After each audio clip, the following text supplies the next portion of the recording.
Hey y'all, welcome to the Christian Bae TV and podcast where Christ and culture connects. I pray that you guys are having a wonderful day. As you guys see from the title, we're back with another episode of GODMAS. And y'all, we in the car. I had to switch it up on y'all, okay? We on FaceTime today.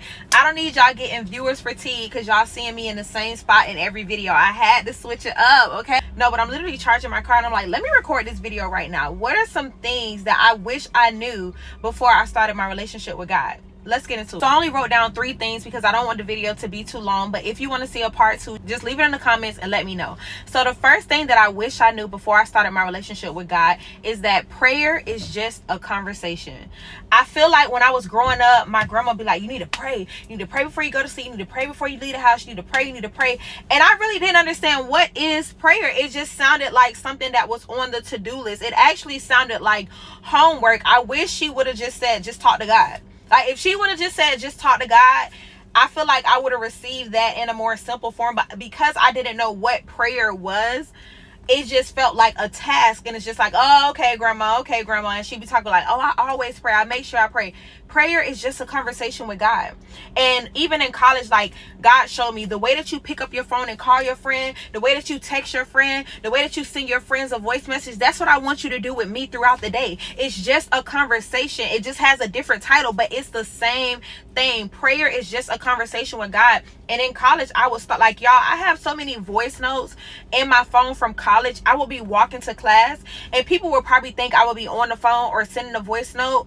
No, baby, I'm recording a voice note, but I'm not sending it to nobody. I'm talking to God. Like, I have so many voice notes, and I still do that to this day sometimes, especially when God speaks to me through my dreams. I'll do a voice note in my phone because prayer is just a conversation with God. And I feel like if more people knew that, they wouldn't be so intimidated when it comes to starting a relationship with God. Prayer is just a conversation. The same way you check in and talk to your man, you check in and you talk to your friend, check in and talk to God throughout the day. And that's you praying. When you're in the car driving, when you're at home, when you eating your food and you say your prayer, you just talking over your food, but God hears you. It's just you. Prayer is just you making it known who you're speaking to, right? So it's not just talking, because it's like you're letting God know, God, I'm speaking to you, and then you're ending it with, in Jesus' name I pray. That's like the conclusion of the conversation. But prayer is just a conversation with God. Something else that I wish I also knew is that there's not a specific way to pray. I feel like when I did start my relationship with God, I kind of got intimidated when it came to prayer, especially when it came to praying out loud. Because once you give your relationship to God, right, and you're around other believers and you're in the church, you're hearing how everybody else prayed. And it's like, baby, she praying the house down. Like, I don't know how to do that. Like, I ain't never had that happen to me. I don't know how to do that. So I would get intimidated hearing other people pray, because I'm like, wow, my prayers don't sound like that. But it doesn't matter. There's no specific way to pray. The way that I want you to look at it is, you can't compare your first conversation with someone to their conversation with their best friend. They done been best friends for 15 years. Of course, their conversation is going to be longer. Of course, their conversation is going to seem like it flows more naturally. They done been talking for 15 years. You just met this person. This is your first day. Y'all still trying to figure out, what's your name? How old are you? Where do you work? Where are you from? It's small talk in the beginning of the relationship because it's new. But as you continue to grow in a relationship, the conversation goes longer. The conversation gets deeper. It's more intimate. It flows more naturally. That's how I want you to look at prayer. Don't compare your prayer life to somebody else's because they've been doing it for 15 years. They're more comfortable. They flow more. But yours is just as powerful because God doesn't care about whose is longer. He just cares about us coming to him, and he understands that we're all in different places in our journey. Prayer is just a conversation, and it's not to be compared to anybody else's. When it comes to prayer and having a relationship with God, find your flow, because it's a relationship. Find your flow. The second thing that I wish I would have knew is that it's okay if you don't like a church. Find your home. I felt like when I first started my relationship with God, if I didn't like a specific church, or if I didn't like a certain church, I felt like, well, what's wrong with me? Like, why don't I want to go back there? There must be something wrong with me, something off of me. No, that's just not your home. That's not your home. It's not for everybody to feed or pour into you. It's just like when you were in school, there was different teachers, and some teachers you felt like they taught better because you were able to receive their lessons based on the way that they taught. It's the same thing with church. Every shepherd is not for you. Every church is not for you. Find your home, because that'll be where God speaks to you the most, because you'll be able to receive it. It's okay if you don't like every church. Just do the work and find your home church. The third thing I wish I knew when I started my relationship with God is that the Bible gets easier to read as you read it. The first day you open a Bible, it's going to be like, it's speaking a different language. You're not going to know what's, baby, no Espanol. I don't know what's going on here. It's going to be or feel weird the first day that you read it, but it's just like the first day of school. That felt weird too. The first day that you go sit in the class, that felt weird too. But the more you did it, the easier it was for you to do it. That's how it is with reading the Bible. And not only that, you have to just like you have to find your flow when talking to God, find your home when going to a church, you have to find your translation when reading the Bible. Y'all, there are so many translations. The Easy Translation, the Message Translation, the New Living Translation, the Amplified Translation, the King James Translation, the New International Translation, there is the English Standard Translation, there is the Amplified AMSPC, like there's so many different translations of the Bible. Find your translation that speaks to you the best. We have to remember that our relationship with God is tailor-made. It's one of one. What works for you may not work for that person, and that's okay. I feel like when it comes to everything in life, we try to look at it as black and white, right and wrong. No, there's no right and wrong when it comes to your relationship with God. God just wants you to have one. We'll figure out the ins and out of our relationship, but he does not want you comparing it to somebody else's, because you are not them. Your stumbling blocks are not their stumbling blocks. Your conversation style is not their conversation style. The way that you retain information is not the way that they retain information. So stop comparing your relationship with God with them, because you are not them. Find your flow when it comes to praying and talking to God. Find your home when it comes to a church, and find your translation when it comes to reading the Bible. In college, I used to read the Message translation a lot, because I feel like the Message translation be getting slick sometimes, and that's my language. Like, yeah, I understand that. True. If the Message translation said clock that, I would really love that. You know, like they ate that up. That's how I feel like the Message translation talks. So you have to find a translation that speaks your language. Don't start off with King James. Don't, y'all. My grandma bought me and all my cousins Bibles at 18. Girl, why she bought me a King James? Baby, I don't know what this is talking about. But that's because that is the translation that works for her. That is the level that she's on.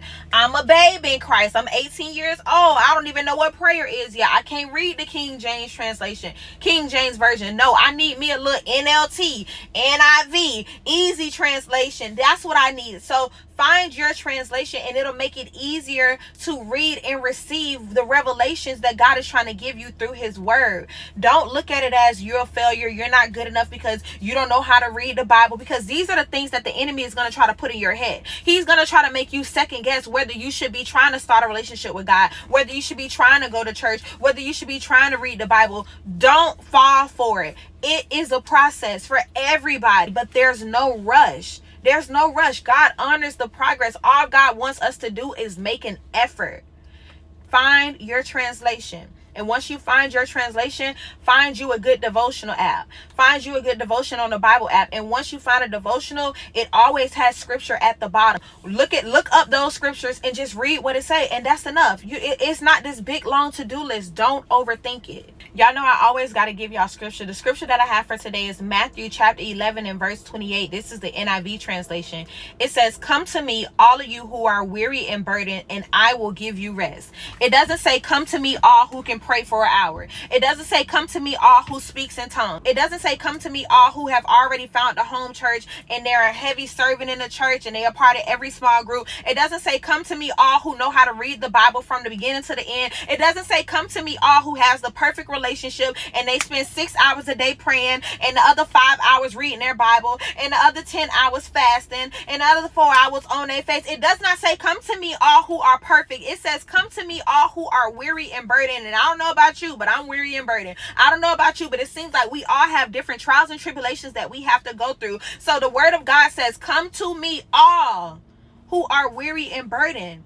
Not all who have it figured out. If you got it all figured out, if you have the perfect relationship with God, if you know how to read every translation of the Bible, what would you need God for? We are all a work in progress. It does not say, "Come to me, all who have it figured out." It says, "Come to me, all who are weary," right? So that qualifies all of us. When it comes to your relationship with God, you do not have to be perfect. You do not have to have it all together. He already knows that you're a mess. He knows that I'm a mess. He wants to make a miracle out of our mess, but we have have to bring the mess to him. In order for breakthrough, we have to bring the broken pieces to him. In order for us to get to the promise, we have to bring our pain to him. He has the perfect plan for every broken part of us and piece of us that's not perfect. Bring it to him. So these are some things that I wish I would have knew before I started my relationship with God. I pray that this video blesses you. If you know somebody that's starting their relationship with God, they're new in their walk, they're a baby in Christ, and they're feeling discouraged right now, I pray that you send this video, send this podcast episode to them to encourage them and let them know that God does not expect them to be perfect. He has a plan for their imperfectness.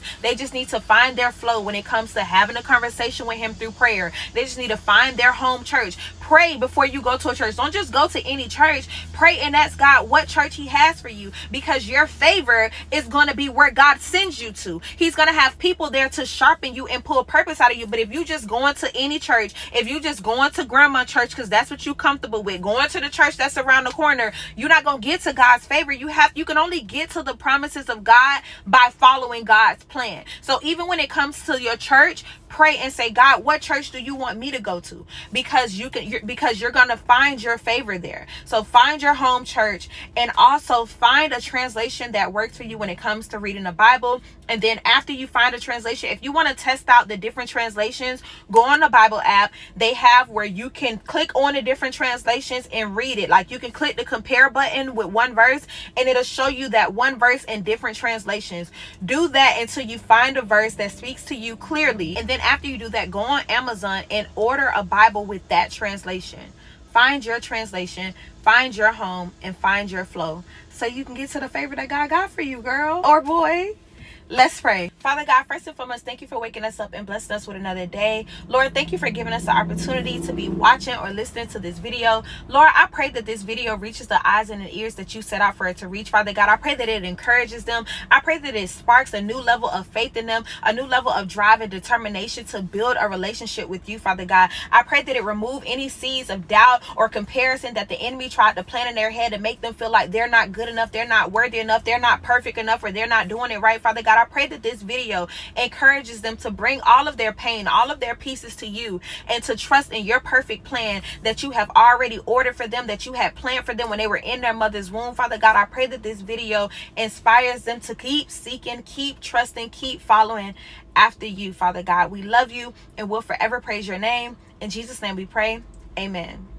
I love you guys so much. Thank you for watching another episode of GODMAS. I don't even know what number we on right now, child. I'm just recording at this point. I pray that these videos are blessing you. If this video blessed you, give it a big thumbs up. Make sure you share it with a friend. Make sure you turn on the bell notification so that you don't miss the next video. And if you watched it all the way to the end, because I feel like y'all like the emojis, if you watch this video all the way to the end, I want you to leave. I want to do a creative emoji. I want you to leave the trophy emoji. If you watch this video all the way to the end, I want you to leave the trophy emoji, because you are a trophy of God. In spite of what you've been through, in spite of what you've done, in spite of how many times you got it wrong, in spite of the fact that you may not know how to read the Bible, you don't have a home church, you feel like you don't pray as much as you should, you are still a trophy in God's eyes, and he still wants a relationship with you. He still has a plan for you. All you have to do is try.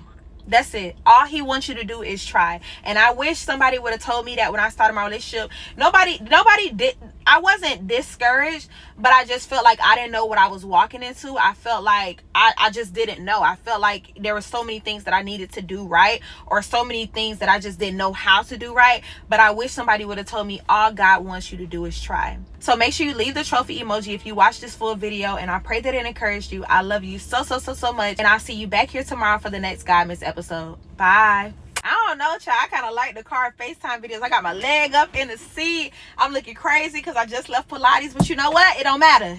Imperfect. It's all about the word. That's what we here for.